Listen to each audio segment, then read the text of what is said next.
Everyone agreed on one thing. What happened inside that house was no accident. What happened there was intentional. What happened there was murder. That belief would survive investigators, prosecutors, jurors, judges, and years of appeals. It would not survive science. But by the time science caught up, the state had already acted. The man was dead. Just before Christmas, in a small Texas town called Corsicana, a modest house caught fire. It was late afternoon. The air outside was cold. Texas, winters are unpredictable, and in homes without reliable heating, cold seeps into every corner. Inside that house were three young children. Their names were Amber, Carmen, and Cameron. They were sisters.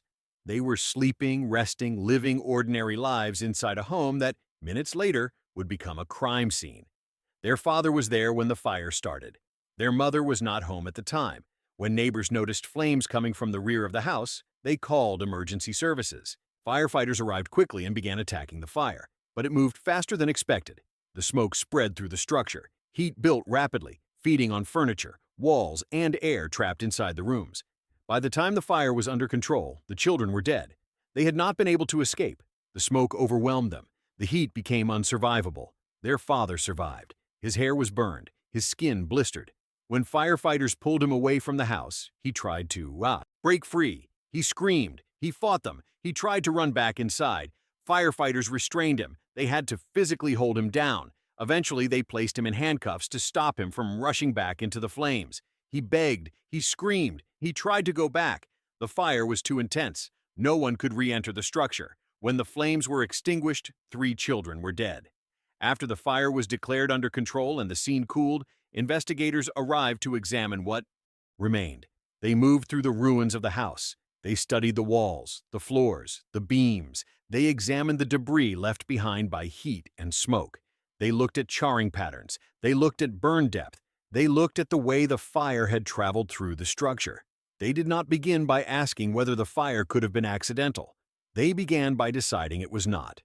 The conclusion came quickly. This was arson. That conclusion shaped everything that followed. Police attention turned immediately to the father. He had been inside the house. He survived. His 3 daughters did not. The mother had not been present. There were no witnesses to anyone setting a fire. There was no clear motive. There was no insurance payout waiting to be claimed. No history of violence toward the children. No documented pattern of abuse. None of that slowed the investigation. Once the idea of arson took hold, the narrative hardened. Investigators began collecting observations to support the conclusion they had already reached. The father was charged with capital murder. At trial, fire investigators took the stand. They spoke with confidence. They explained burn patterns, char depth, and fire behavior to a jury that had no technical background to challenge them. They described damage they said could not occur in an accidental fire. They pointed to areas of intense burning and claimed these were proof of accelerants. They spoke as experts, using language that sounded precise and scientific. They had been at the scene. The jury had not. The prosecution presented a simple story. A man set a fire. His children died. That man deserved the ultimate punishment. The prosecutor did not linger on the absence of a motive, did not emphasize that no one saw anyone start a fire, did not dwell on the fact that grief and panic can look like guilt when viewed through suspicion. The focus remained on the experts. Then came another piece of evidence, a jailhouse informant. The informant claimed that while incarcerated, the defendant had confessed, claimed the confession was voluntary, claimed remorse. The jury heard this testimony and had no reason to doubt it. They were told the informant had no incentive to lie. They were told the confession matched the fire evidence. The experts said the fire was arson. The informant said the defendant admitted it. Together, it seemed conclusive. The jury returned a guilty verdict. The sentence was death. Years passed. Appeals were filed. They were denied. Again and again, the courts affirmed the conviction. The evidence was sufficient. The trial was fair enough. The verdict stood. The father remained on death row. He maintained his innocence. He maintained it through the trial, through appeals, through years of confinement. Outside the prison walls, life continued. Inside, time slowed. 13 years passed. And for those who began to look closely at the case from the outside, something began to feel wrong. The science didn't add up. The science didn't add up. At the time of the investigation, fire science was not what most people imagine when they hear the word science. It was not based on controlled laboratory testing. It was not grounded in physics models or peer-reviewed research. It was a field built largely on experience, tradition, and repetition. Investigators were taught to recognize certain patterns, and those patterns were treated as rules. If the fire burned fast, it meant accelerant. If the damage was severe, it meant intent. If the charring was deep, it meant arson. These ideas had been passed down for decades. They sounded logical, they felt intuitive, and for a long time, no one seriously challenged them. In the Willingham case, the state fire marshal assigned to investigate the scene was a man named Manuel Vasquez. Vasquez had experience. He had investigated many fires. He believed he knew what arson looked like, and when he examined the Corsicana house, he believed he saw it everywhere. Vasquez identified what he called indicators of arson. Not one or two, 20. He examined the walls and noted deep charring. According to the beliefs of the time, deep charring meant the fire burned hotter and longer than an accidental fire would. Hotter fires were associated with accelerants. Vasquez treated this as proof. He examined areas where the fire appeared to have burned with unusual intensity. To him, these were pour patterns, locations where flammable liquid had supposedly been poured to ensure the fire spread rapidly. The fact that these areas aligned with airflow and structural features was not considered relevant. He examined wooden beams and framing. He pointed to areas where the wood had been consumed more deeply and claimed these spots indicated deliberate ignition. He examined glass damage, interpreting cracks and breakage as signs of extreme heat produced by chemicals. He examined the floor and noted places where the damage appeared severe. In his interpretation, this meant accelerants had pooled and burned intensely. Each observation, taken on its own, was treated as suspicious. Together, they were presented as overwhelming. 20 indicators, 20 confirmations, 20 reasons to believe the fire was arson. What Vasquez did not do was test his assumptions. He did not reconstruct the fire. He did not model airflow. He did not account for ventilation changes as windows failed and doors collapsed. He did not seriously consider accidental ignition. He interpreted what he saw through a framework that assumed arson first and sought confirmation afterward. At trial, the jury never heard about uncertainty. They heard confidence. They heard certainty. They heard an investigator who appeared to know exactly what he was talking about. But outside the courtroom, the field of fire science was beginning to change. Engineers, physicists, and researchers started asking basic questions that had gone unanswered for decades. What actually happens when a fire grows inside an enclosed space? How does heat move? How do materials ignite? How do airflow and oxygen affect burn patterns? To answer these questions, they began conducting controlled experiments. They burned rooms in laboratories. They burned houses scheduled for demolition. They instrumented structures with sensors. They recorded temperature changes, ignition times, and fire spread. What they discovered was unsettling. Many of the patterns investigators had long relied on were not indicators of arson at all. They were normal consequences of intense fires. One concept became central to this new understanding: flashover. Flashover occurs when a fire inside an enclosed space reaches a critical temperature. At that point, the heat becomes so intense that nearly every combustible surface ignites almost simultaneously. Furniture, walls, flooring, and structural elements begin burning at once. The fire transforms from localized flames into a room-engulfing event. The visual results are dramatic. The damage is severe. The charring is deep. Burn patterns appear on floors and walls. Glass breaks or deforms. To an investigator trained in older methods, flashover looks exactly like arson. But flashover does not require accelerants. It does not require intent. It does not require human action. It requires only heat, fuel, and time. In the Willingham house, conditions were ideal for flashover. The structure was enclosed. Combustible materials were present throughout. Ventilation changed as windows failed. Heat accumulated rapidly. Every single one of the 20 indicators Vasquez cited could be explained by flashover. But that explanation was never presented to the jury. There was also the issue of chemical testing. During the investigation, the front porch of the house tested positive for a flammable liquid. Investigators treated this as crucial evidence. Accelerant residue, they said, showed the fire had been set deliberately. But there was an alternative explanation that was never seriously explored. The house had a charcoal grill on the front porch. Charcoal grills use lighter fluid. Lighter fluid is flammable. Containers holding it can melt under extreme heat. When firefighters spray water onto a burning structure, liquids spread. If lighter fluid from the grill container had melted and been washed across the porch, chemical tests would detect it. The test could not distinguish between an accelerant used to start a fire and residue from an ordinary household item exposed to extreme heat. The presence of a flammable liquid did not prove intent. It proved only that something flammable had been there. At trial, the jury never heard this explanation. They heard certainty. They heard conclusions. They heard experts who framed every observation as confirmation of guilt. And the prosecution reinforced that narrative with another fragile pillar: the jailhouse informant.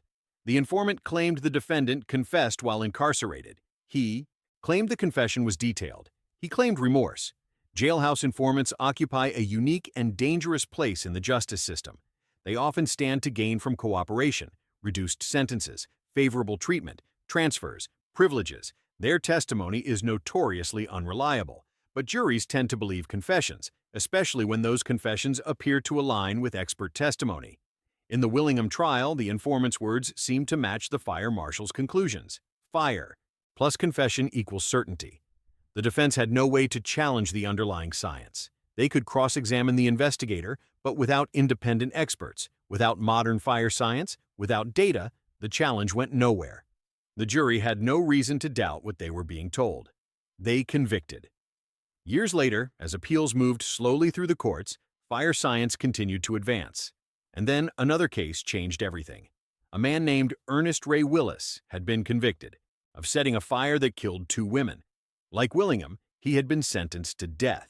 Like Willingham, his conviction relied heavily on fire investigation methods now being questioned. When Willis's case was re-examined, the conclusions collapsed. Experts found no evidence of arson. The fire could have been accidental. Willis was released from death row. The implications were enormous. It meant the methods used to convict Willingham were flawed. It meant the certainty at trial was false. It meant the system had made a catastrophic mistake. But timing mattered. By the time Willis was freed, Willingham's appeals in state court had already been exhausted. Procedural deadlines had passed. Courts had issued final rulings. For Willingham, the legal system had closed its doors. Only one option remained: clemency. Clemency is not about legal technicalities. It is not about procedural rules. It is an act of executive judgment. A governor can stop an execution if there is serious doubt about guilt or fairness. In the months leading up to Willingham's execution, his legal team gathered everything they could. They compiled evidence showing how fire science had changed. They explained that the indicators used at trial were no longer considered reliable. They argued that the conviction rested on outdated beliefs, not proven facts. They needed an expert who could translate modern fire science into plain language. They found one. His name was Gerald Hurst. Hurst was not a fringe figure. He was one of the most respected fire scientists in the country. He had decades of experience. He had testified in court. He understood both the science and how it had been misused. Hurst reviewed the Willingham case carefully. He examined photographs. He studied reports. He analyzed the claimed indicators of arson. His conclusion was direct. There was no evidence of arson. The fire patterns were consistent with accidental fire behavior. Flashover explained the damage. The chemical residue on the porch could be explained by the grill and firefighting efforts. Hurst prepared a detailed report. The report did not arrive after the execution. It arrived before. It was submitted as part of the clemency petition. It was delivered to the governor's office. It was available to decision-makers. The warning was clear. The science used to convict Cameron Todd Willingham was wrong. The report was clear. There was no ambiguity in its language. There was no hesitation in its conclusions. The fire that killed 3 children in Corsicana did not show evidence of arson. The patterns cited at trial were consistent with accidental fire behavior. The indicators relied upon by investigators were outdated and unsupported by modern science. Gerald Hurst signed his name to that conclusion. It was not speculation. It was not theory. It was the application of physics to a fire scene. That had been misunderstood. The report reached the governor's office. It arrived while Cameron Todd Willingham was still alive. The execution date had been set. The clock was moving. In the American justice system, clemency is the last barrier between doubt and death. It is the point where law gives way to judgment, where procedure gives way to discretion. A governor does not need to prove innocence to grant clemency. He only needs to believe that executing a person would risk a grave injustice. In this case, the evidence for doubt was substantial. The science used at trial had been discredited. A respected fire scientist had said so. Another man, convicted under similar methods, had already been freed. The original investigation rested on assumptions no longer accepted as valid. The governor at the time was Rick Perry. Perry was no stranger to capital punishment. During his time in office, Texas executed more prisoners than any other state. Clemency was rare. Executions were routine. The clemency petition placed before him was detailed. It explained how fire science had evolved. It explained why the conclusions at trial were wrong. It explained that the state now possessed information that undermined the foundation of the conviction. The petition asked for time, for reconsideration, for restraint. It was denied. The execution moved forward. For Cameron Todd Willingham, the days leading up to the execution were not filled with uncertainty. They were filled with waiting.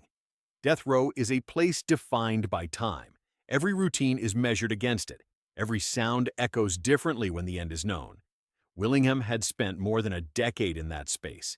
Years of confinement, years of appeals, years of insisting on innocence while the system moved slowly but inexorably toward a final date. He had watched other men leave their cells for the last time. He had listened as executions were carried out down the hall. He understood what was coming. In his final days, Willingham did not recant. He did not offer a confession. He did not ask for forgiveness for a crime he insisted he did not commit. He remained angry. He remained defiant. On the day of the execution, witnesses were assembled. The execution chamber was prepared. The chemicals were readied. Willingham was brought in and secured to the gurney. His final words were not conciliatory. They were not quiet. They were filled with rage at a system he believed was killing him for something he did not do. They were so profane that the warden ordered the execution to begin before he could finish speaking. The chemicals entered his body. 7 minutes later, Cameron Todd Willingham was pronounced dead. The state of Texas had carried out the ultimate punishment. At that moment, the case should have ended. Legally, it did. But outside the execution chamber, the story did not stop. In the months and years that followed, journalists began asking questions that courts had refused to entertain. Reporters from the Chicago Tribune obtained records from the trial. They reviewed testimony. They examined photographs. They sent the evidence to independent fire scientists. Each expert reached the same conclusion. There was no reliable evidence of arson. The fire behaved like an accidental fire. The indicators cited at trial were invalid. The investigation had been fundamentally flawed. These findings were published. Public attention returned to the case. The idea that a state might have executed an innocent man based on bad science was no longer confined to legal briefs. It entered public discourse. Texas responded by creating a forensic science commission. The purpose of the commission was to review cases in which forensic evidence was in question. The goal was to improve standards and prevent future miscarriages of justice. The commission took up the Willingham case. They hired an independent expert to review the original fire investigation. His name was Craig Baylor. Baylor was not an activist. He was not a critic of the justice system by default. He was a scientist. He approached the case methodically. He reviewed the fire marshal's report. He studied photographs of the scene. He evaluated the reasoning behind each conclusion. What he found was disturbing. The investigation relied on beliefs that had been discredited by decades of research. The investigator showed no understanding of flashover. Accidental causes were not properly considered or eliminated. The methodology was not scientific in the modern sense. It was interpretive, subjective. Baylor examined each of the 20 indicators of arson cited by Manuel Vasquez. One by one, he explained why they did not prove intent. Deep charring was consistent with flashover. Burn patterns on floors and walls were consistent with airflow changes. Glass damage was consistent with high heat from accidental fires. The chemical residue on the porch could be explained by the charcoal grill and the spread of lighter fluid during firefighting efforts. None of it required accelerants. None of it required human intent. Baylor's conclusion was unambiguous. There was no evidence of arson. The fire could easily have been accidental. The commission's findings placed the state in an uncomfortable position. The execution had already happened. The man was already dead. But the evidence showed that the state had possessed information before the execution that should have prompted hesitation. Gerald Hurst's Lisivrai report had arrived in time.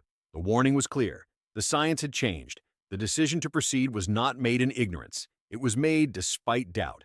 This distinction mattered. It meant the execution was not simply the result of an imperfect system acting on incomplete information. It meant the system chose finality over uncertainty. As the Forensic Science Commission continued its work, political pressure mounted. At one point, the commission was disbanded and reconstituted. Investigations were delayed. Appointments were questioned. The Willingham case became controversial not just because of what it revealed about fire science, but because of what it revealed about institutional resistance to admitting error. Acknowledging a mistake after an execution carries consequences. It undermines confidence. It invites scrutiny. It challenges the idea that the system is fundamentally just. In the years that followed, Texas updated its standards for fire investigation. Training improved. Old assumptions were formally rejected, but those changes came after the fact. They did nothing for Cameron Todd Willingham. There is no mechanism in the justice system to correct an execution, no appeal, no retrial, no exoneration that restores life.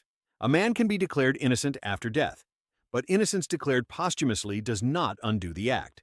The case of Cameron Todd Willingham stands as a rare example where the question is not whether the system might have made a mistake. The question is whether it knowingly accepted the risk of killing an innocent man. The science suggests it did. The state had the information. The state had the warning. The state proceeded anyway. 3 children died in a tragic fire. Their deaths were real. Their loss was real. But Cameron Todd Willingham did not cause that fire. He did not murder his daughters. He was convicted based on beliefs that science later proved false. He was sentenced under a system that prioritized certainty over doubt. He was executed despite evidence that should have stopped it. The system followed its procedures. It honored its deadlines. It enforced its rules. And it produced an irreversible outcome. Cameron Todd Willingham is gone. His daughters are gone. The fire took the children. The state took the father. Because the real story is never on the surface. It's under the surface.